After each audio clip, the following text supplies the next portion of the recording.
Good morning.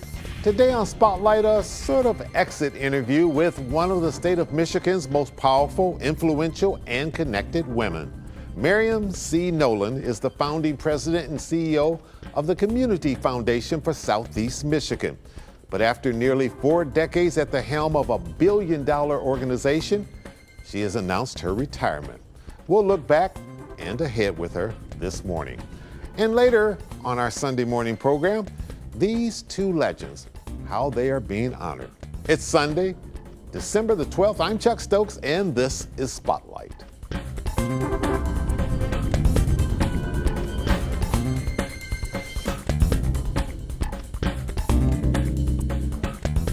Let me ask you, my grandmother used to say, Chucky, everything has its shelf life.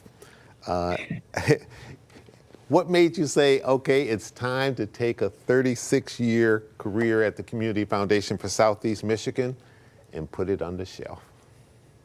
It's a hard decision. Well, first, hi, Chuck. Great to see you. I'd say it's a really hard decision, never a perfect time.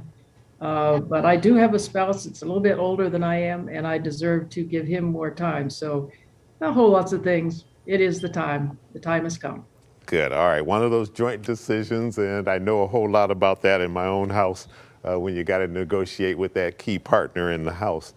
In the interest of full disclosure, I should probably say before we start this interview that I am a relatively new board member for the Community Foundation for Southeast Michigan. Doesn't mean the questions are going to get any easier. And I certainly don't have the years of wisdom and experience that a Jim Nicholson or Paul Hilligans or Reggie Turner have with your organization, but we let the audience know that in the full interest of journalistic disclosure.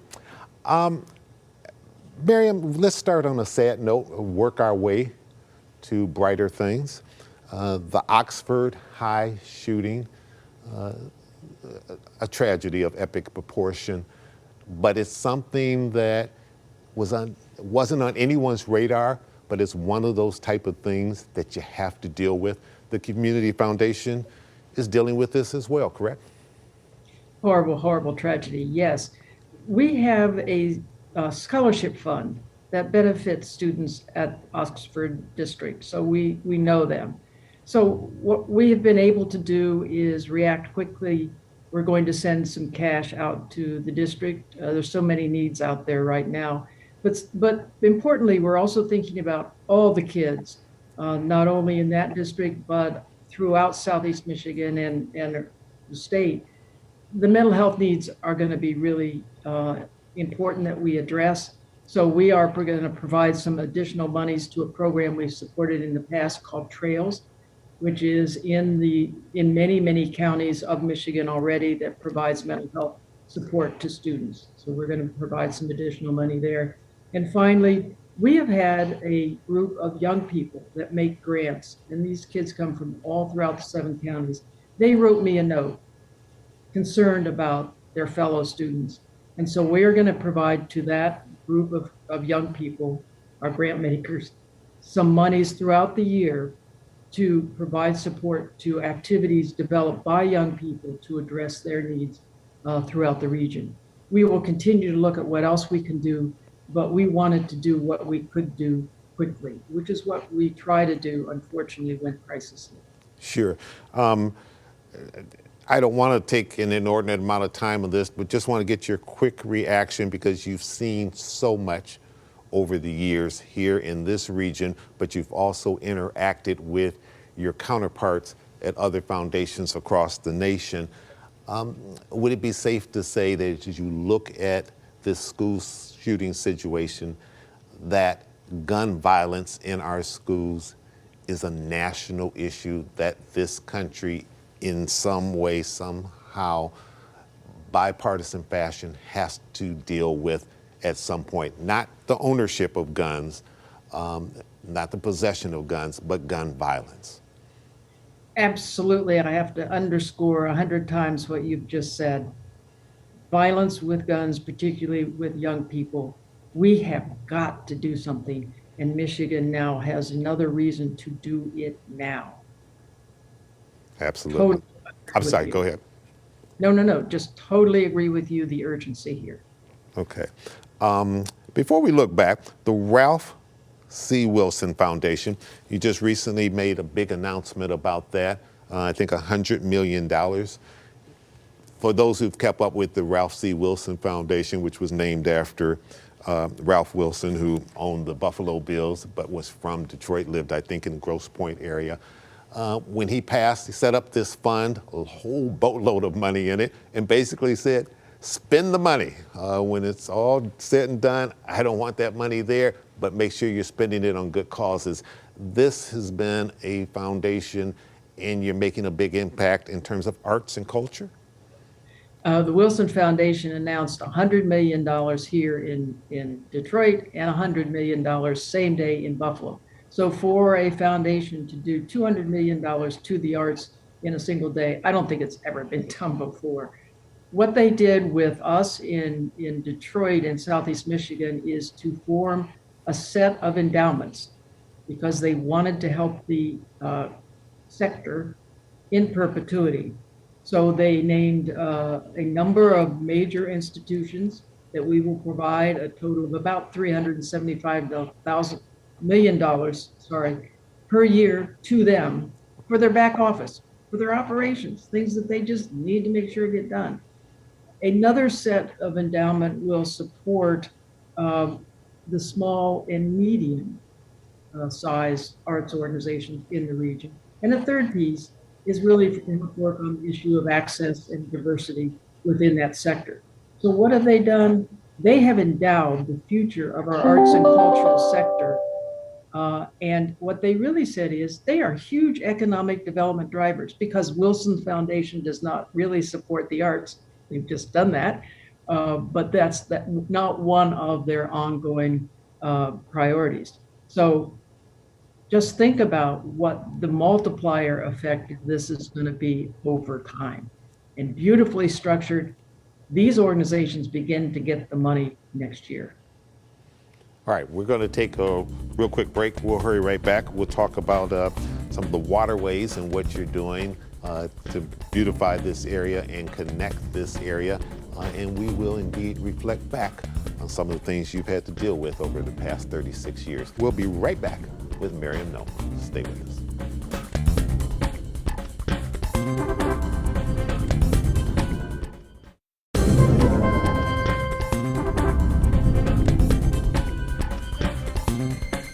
And welcome back to Spotlight, talking to Mariam C. Noland. She is the longtime president and CEO of the Community Foundation for Southeast Michigan, the founding president and CEO. So it's been her and only her, and she's going to pass the baton along somewhere around March or so when they get the new person on board and ready to go.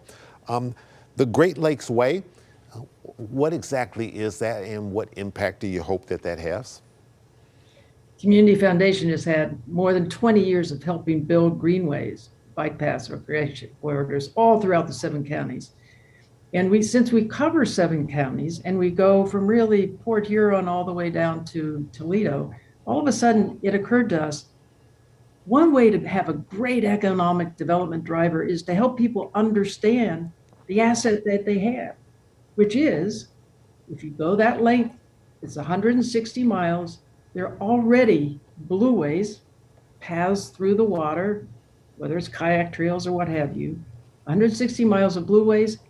And think about the greenways, of which a good portion is already in place. We're going to coin this the Great Lakes Way, 160 miles of blue and greenways. That needs to be recognized as a great treasure in this country. So let's see if we can get a national designation, maybe like the Appalachian Trail or the Chesapeake Bay, so that we can drive this into the recognition of those of us who live here, get more people accessible to using it, and to build it as an attraction for the state of Michigan. When you sat down with Joe Hudson umpteen number of years ago and umpteen number of spotlights ago, when you're a young person like me coming on this show and talking about your vision, did you have any idea that as you sit here now, you can say that you've issued out $1.3 billion in grants over the last 3 decades, and that you're now overseeing an organization that has assets of about $1.1 billion with a capital B. Well, I wish Joe Hudson were still here. It was Joe Hudson's vision, and what he said was, we have great assets in this region, particularly in the cultural sector and the nonprofit sector. They are underendowed. They don't have the capital they need, so that in tough times, it really, really hurts. And what he saw was the opportunity to build permanent capital for the charitable sector throughout the region. Did he and I both think, oh, we'll be at $1 billion in assets? It was a hope and a dream. But what it says is this is an enormously generous region because these assets have come from the public. We don't have one big, rich benefactor. We have lots of people who have given large and small gifts in perpetuity. So what I see now is, and we had, for example, 200 organizations that are building endowment with us. We helped them do that. And when the pandemic hit, what were we able to do? When everything else was drying up, we were able to get them cash. Yeah, in some ways it's more than I thought we would have, but boy, was I overjoyed when we reached $1 billion. Somehow I said, now I can retire. Mariam, how do we rank with other community foundations across the nation? I would say we're one of the youngest by far. Most were started 100 years ago. Look at New York, Cleveland, Columbus even. So we're one of the youngest, and we're probably number 23 in asset value. It'll take us a while to catch the biggest, but people are just And amazed. who is the biggest? The biggest is now on the West Coast, and it's probably the Silicon Valley Community Foundation, and they have some nice, rich folks out there. Some of the entrepreneurs, Zuckerberg and others, that have been enormously generous. And we have some of those here over time. What was more challenging to deal with, Detroit's bankruptcy or what you've been dealing with these last couple of years with the pandemic? Neither one did we necessarily see coming down the pipe, but both had major impact on this region. Well, the bankruptcy was a challenge, but there were many people working on it, really smart, committed people. And so that came together, and we were glad to be a part of it. And we're still administering those dollars. And so we're watching what's happening with the pension funds and with the city, and they're doing marvelous work now, and let's hope it goes on forever. I think in my tenure here, by far the most challenging has been the pandemic. Because the unknowns, and the unknowns still are so hard to figure out and deal with. And we try to think ahead on issues. This is a real hard issue to think ahead on. The way people work has changed, the way they think about their life every day, how you interact with your friends. There isn't anything that's the same. You combine that with the whole change in the way information flows. Now it's very much digital. We're all in that digital. We had to jump in head first if we weren't already there. So I still think we don't know how we're going to come out of all this. Nothing is going to be the same. And that means we as a charity need to think differently about that. And there's a part of me that wishes I would be here to continue to help think about how that comes out. But it's years in the making in how we adjust over time. Throughout all of this, the charitable sector has been hit really, really hard. Demands are up. Demands are still up. The federal government sort of helped through their loan funds and grant funds, but those are no longer there. So in some senses, the charitable sector is really dealing with the pandemic in its all fullness right now. Tough times. All right, we need to slide in another quick little pause for the cause. We'll come right back. We'll talk a little bit about diversity, social justice, and what lies ahead for Mariam Noland. We'll be right back.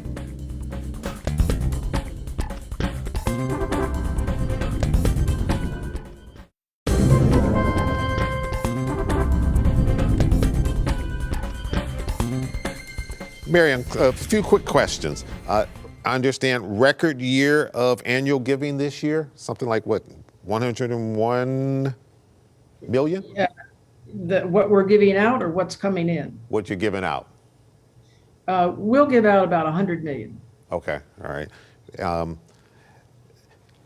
To piggyback off what you said right before we went to the break, very quickly, are we asking too much of our nonprofit community these days? Government has cut back in a lot of different areas. Yeah, we got the rescue money coming in, but like you said, that's going to go away. That's a one-time thing. Across the nation, not just here, are we depending too much on nonprofits to fill in those safety gaps? That's a fair question. The answer is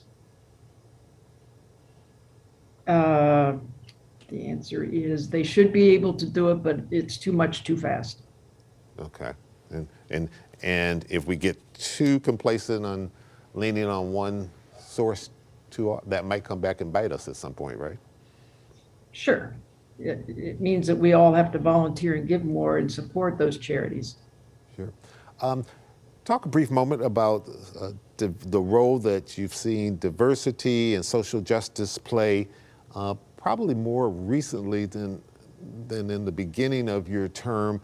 That issue has come to the forefront. I know you got Barbara McQuaid on your board. She's done some very aggressive things with it. But this is front of mind to the leaders of your foundation. That's exactly correct and true. Although I would tell you that in the Detroit area, this issue, the issue of diversity, inclusion, is always there. And over the years, with the help of New Detroit and others, we try to deal with it. But in the last couple of years, it is very much back in the forefront, perhaps appropriately so. In a way, it can be helpful to all of us. What's the Community Foundation done? We have formed the Michigan Justice Fund. Thank very much to Barbara McQuaid and Malenka Clark at Hudson Weber Foundation. We also have initiated a Community Policing Innovation Fund where we're providing funds to departments to have technical assistance to change their practices. And those are ways that we could programmatically try to advance these issues. But I don't think this issue is ever going to go away. Individually, we have to deal with it and want to deal with it, but this region and our culture and our communities are going to need to continue to deal. When the new person comes on board, Mariam, if they're wise enough to say, Mariam, tell me one thing that I should really keep in mind if I want to do this job and do it well and keep this foundation as strong as you've made it, what would it be? Keep in mind that we are merely a public servant and that we are here to help others do the hard work. Think of us as an investor in the great things that other charities are doing. Respect those charities, help those charities. If we are expecting too much of them, they deserve our help. And to make sure that we are seen as always making the wisest, best decisions with the resources we have. Don't ever forget that we are all about carrying out those important, generous legacies. Do you and your husband have something big planned in retirement? We are going to stay here. We love this community. I am hopeful that we're going to be able to take a big warm vacation and travel a bit when that is a permissible thing to do. And I'm just going to read a book, which I probably haven't had time to do in the past, and then figure out some exciting things that I want to do to continue to give back. All right. Mariam Noland, we didn't have time to talk about the open spaces, which is kind of a tribute that people did for you, a fund to donate towards that, to increase the open spaces in this area, something that's near and dear to your heart. And I think a nice big thank you that this community has said to you as well. Thanks so much for joining us on Spotlight today, and best of luck in retirement. Thank you so much, Chuck. What a pleasure to talk with you. It's our pleasure. And when we come back, we'll wrap up with a couple words about Barry and Buck. We'll be right back.